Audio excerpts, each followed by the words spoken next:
Hikaru ga Shinda Natsu, or The Summer Hikaru Died, is a soft horror, and by that I don't mean it isn't scary, because it starts off with some cosmic horror melted face and has uncanny moments galore, yet it is still soft, gently taking us through murder mysteries and horrifying happenings in a small village.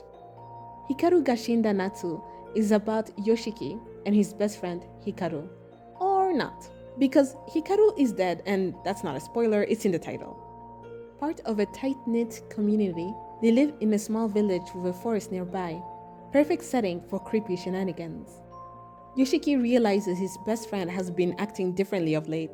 He says things with the wrong intonation, reacts to things out of character. This leads Yoshiki to ask Hikaru why he has changed so much since he disappeared for a week in the forest.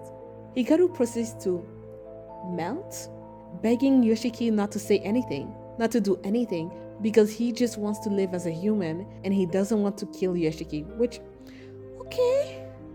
If you're thinking the reveal comes a bit too quickly, don't worry. This manga has a lot to show you. Every chapter is filled with uncanny moments, reveals about the creature that looks like Hikaru, and what its descent from the mountain could mean.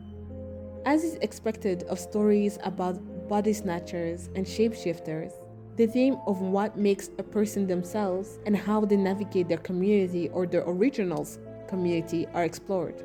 This is shown through Hikaru's reaction to eating food, as it is the first time for this creature to experience these things.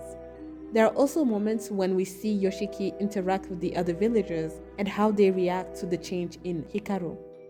The creature that has taken on this new skin struggles to fit itself inside the box that is Hikaru, and Yoshiki is forced to confront what it means that this creature is wearing his best friend's face, and he is the only one who is aware. The characters are drawn with such emotions, whether it is the terror of victims-to-be or the grief in Yoshiki's face or Hikaru's full-body joy at the wonder of mundane human life. It is all full of emotions, and when it gets creepy, it is absolutely terrifying. Panels that seemed innocuous at first will reveal their uncanny nature the longer you consider them. You will be haunted, but in a good way. What makes the art in this manga so great is not only the expressions, but also the lived-in feel, the clutter, and the atmosphere it gives the story.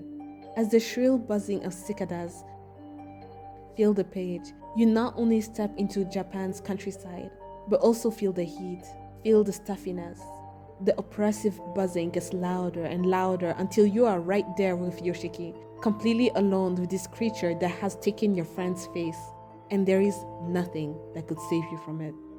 BL already has a bad rap, and horror does too. It only makes sense that the subgenre of queer horror in the manga industry would have some issues. From what I have read or simply encountered, a lot of queer horror manga rely on sexual violence, body horror, read amputation kinks, gore, and cannibalism, and it gets old and annoying real quick.